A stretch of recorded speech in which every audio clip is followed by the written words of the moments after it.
My name is Christopher. I'm 28 years old. My name is Gabriela, and I'm 28 years old. I got a job offering to become a manager for a smoke shop.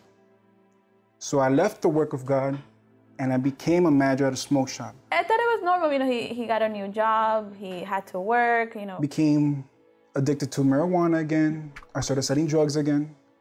I started experimenting with a lot of different drugs, hallucinogens, psychedelics. I started getting more involved in spiritual things. I got surprised on how many people worship and practice a lot of witchcraft, especially in the music industry. I had this quote, not a quote, I had a motto. And my motto was, you gotta sin to win. To me, that wasn't really like a problem till it started affecting me directly because I wasn't getting that attention that you will get from your partner. I met this person at work and I started talking to that person and I knew it was wrong. I did not know, but I found out. Once I found out, I became more cold, can I say. I let my own emotions take over me in the sense that I should have no emotions. So then I just started selling a lot more drugs, heavier drugs. I started selling promethazine, codeine syrup. I started selling cocaine, acid, and I started an entertainment business. The other business was a pornography business. I was gonna start to actually have my own porn stars, but little did I know, everything that I was doing was all with the devil. Because I would literally put my soul on the line and I would tell him, I'll give you my soul, but if you give me exactly what I want. I wanted him to change. I wanted him to be a transformed person. I wanted him to leave the drugs, leave the women, leave that life that he was living. Why? Because I was tired of suffering.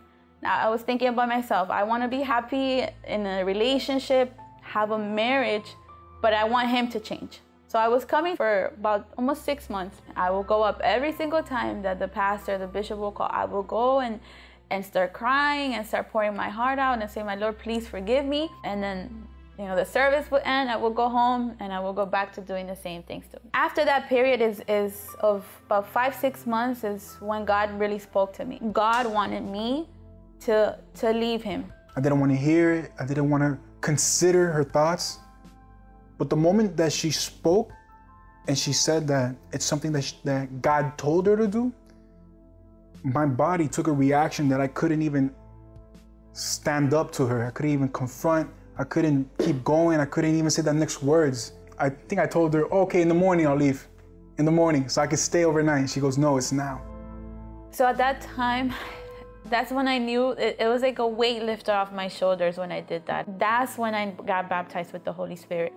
And it wasn't a moment that I was crying. It wasn't a moment of emotion. It was just a certainty inside of me that just told me, I am with you. No matter what happens from there on, I am with you. Just go with everything, that you're never alone in this time. And from there on, inside of me, everything changed. My thoughts changed, the way I was, my negative thoughts, this person that I would think that had no future, I started seeing myself with a future.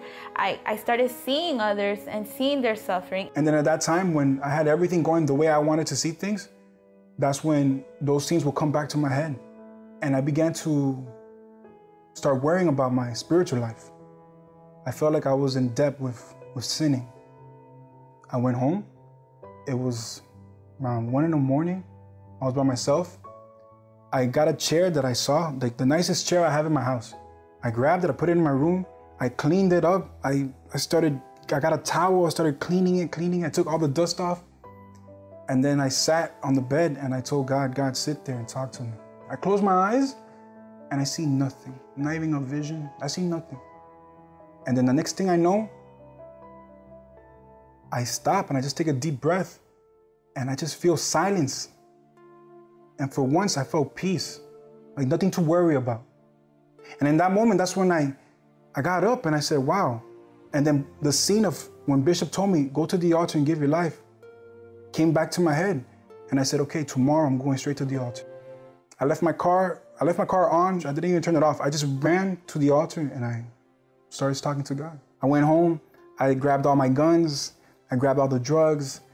I grabbed my phone. I started deleting all my contacts. I started calling my connections from all over, and I started calling and telling them, listen, I can't do this no more. I used to have gold teeth, grills.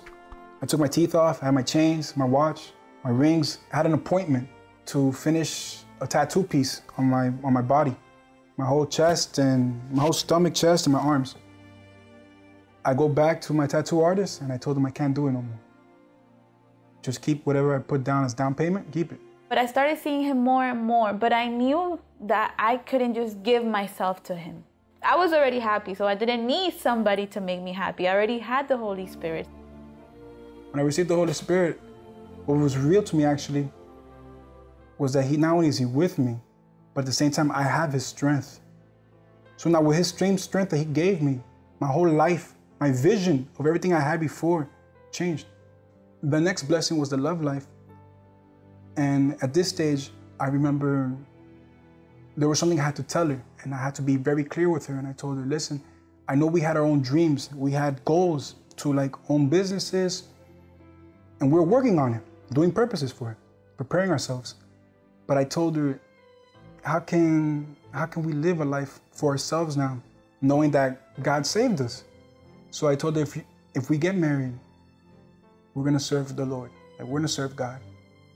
And I asked her, do you accept? And that was around 2018, in the year of 2018, when we got back together as an official couple. I don't recognize myself as before. I don't recognize my husband. It's just completely different. There's communication, there's peace at home. Now, I will never go back. The only thing I have from my old life is just my testimony. But I thank God for this new life. And not only that, I thank God that he gave us the opportunity. It's a privilege to serve him.